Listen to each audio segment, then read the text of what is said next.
അസ്സലാമു വറഹ്മത്തുള്ളാഹി. സ്നേഹമുള്ള സഹോദരി സഹോദരങ്ങളെ, നമ്മൾ ജീവിച്ചുകൊണ്ടിരിക്കുന്ന ഈ ഒരു കാലഘട്ടം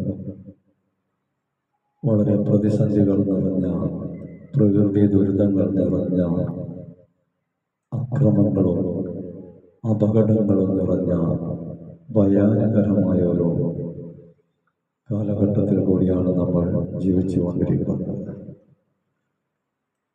ലോകത്തിൻ്റെ പല ഭാഗത്തും വളരെ പ്രതിസന്ധി നേരിട്ടുകൊണ്ടിരിക്കുന്നു. ഇറാനും ഇസ്രായേലും തമ്മിലുള്ള യുദ്ധം എവിടെ എത്തുമെന്നൊരു നിശ്ചയവുമില്ല. ലോകമഹാ മൂന്നാം യുദ്ധമായി മാറിയാൽ എന്തെല്ലാം പ്രതിസന്ധികളാണ് നേരിടേണ്ടി വരിക എന്ന് എല്ലാ രാഷ്ട്രങ്ങളും ഇപ്പോൾ തന്നെ അതിൻ്റെ ഒരു വേദിയിലാണ്. ഇതിനെല്ലാം കാരണം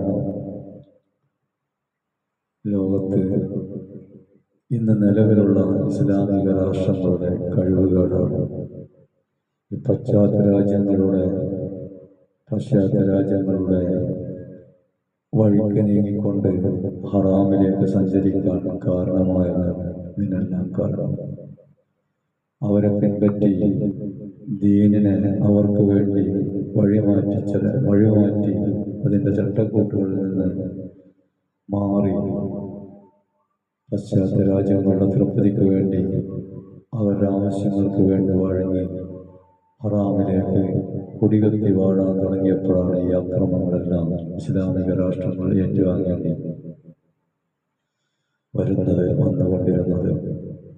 നമുക്ക് മനസ്സിലാവും, കുവൈത്തിൽ നടന്ന അക്രമം, അക്കാലഘട്ടത്തിലെ കുവൈത്തികളുടെ ജീവിതം, ഇറാഖിൽ നടന്ന അക്രമം, ഇറാഖികളുടെ ജീവിതം, അങ്ങനെ ഓരോ രാഷ്ട്രത്തിനെടുത്ത് നോക്കിയാലും അവിടെയൊക്കെ നടന്ന അക്രമങ്ങളും അവരുടെ ജീവിതങ്ങളും എത്രത്തോളം ദീനിലായിരുന്നോ ഇസ്ലാമിലായിരുന്നോ റസൂലുള്ളാഹിന്റെ ചര്യകളെ പറ്റിയായിരുന്നു എന്ന് ഇന്നും അനുഭവിച്ചുകൊണ്ടിരിക്കുന്നത് അതിൻ്റെയൊക്കെ കാരണം തന്നെയാണ്. ഇസ്ലാമിക രാഷ്ട്രങ്ങളുടെ റസൂലുള്ളാഹിന്റെ ചര്യകളെ പിൻപറ്റി ജീവിക്കേണ്ടവർ, റസൂലുള്ളാഹിന്റെ നിർദ്ദേശങ്ങൾ നടപ്പിലാക്കേണ്ടവർ, റസൂലുള്ളാഹിന്റെ അനുയായികൾ എന്ന് പറയുന്ന ഉമ്മത്തികളുടെ സംരക്ഷണം ഏറ്റെടുക്കേണ്ടവർ, ഖുർആന്റെ വീക്ഷണങ്ങൾ, ഖുർആന്റെ ചിട്ടകൾ, ഖുർആന്റെ നിർദ്ദേശങ്ങൾ നടപ്പിലാക്കേണ്ടവർ, അതിനെല്ലാം എഴുതി സ്വന്തം ഇഷ്ടങ്ങൾക്കും സ്വന്തം ആവശ്യങ്ങൾക്കും മറ്റു രാഷ്ട്രത്തലവന്മാരുടെ ആവശ്യങ്ങൾക്കൊക്കെ വഴങ്ങി ജീവിതം മുന്നോട്ട് കൊണ്ടുപോയപ്പോഴാണ് ഈ ഉമ്മത്തിന് ഇത്രയും വലിയ നഷ്ടങ്ങളും പ്രയാസങ്ങളും അനുഭവിക്കേണ്ടി വന്നത്.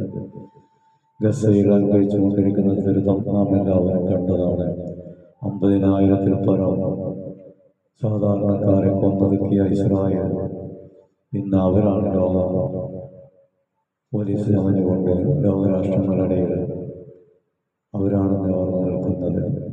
അവരെ ആക്രമിച്ചപ്പോൾ അത് നിയമകുറ്റം, യുദ്ധകുറ്റമാക്കി ആരോപിക്കുകയും അവർ ചെയ്തതൊന്നും കുറ്റമല്ല എന്ന് കാണുകയും ഇതിനെല്ലാം സപ്പോർട്ട് ചെയ്യാൻ കുറെ ഇസ്ലാമിക രാഷ്ട്രങ്ങളും ഇതൊക്കെ തന്നെയാണ് ഈ സമുദായത്തിനും ലോകത്തിനും പറ്റിയ ഗതികേട്. അല്ലാഹു സുബ്ഹാനഹു വ തആല ഇനിയെങ്കിലും ഈ മുസ്ലിം ഉമ്മത്തിൻ്റെ റസൂലുള്ളാഹിന്റെ ചര്യകളും ദീനിനെ നിലനിർത്തിക്കൊണ്ടും ഖുർആനെ അതിൻ്റെ ചിട്ടകൾ ജീവിപ്പിക്കാൻ പ്രേരിപ്പിച്ചുകൊണ്ടും മുന്നോട്ട് പോകാൻ അല്ലാഹു തൗഫീഖ് ചെയ്യട്ടെ എന്ന് ഈ ഒഴികെ സമയത്ത് ദുആ ചെയ്യല്ലാതെ മറ്റൊരു നിർവാഹമില്ല. എല്ലാവരും അല്ലാഹുവിലേക്ക് കരങ്ങൾ ഉയർത്തിക്കൊണ്ട് ദുആ ചെയ്യുക. ഈ മുസ്ലിം ഉമ്മത്തിന് നല്ലൊരു വഴികാട്ടിയെ അല്ലാഹു നൽകുമാറാകട്ടെ എന്ന് ദുആ ചെയ്തുകൊണ്ട് അസ്സലാമു അലൈക്കും വറഹ്മത്തുള്ളാഹി.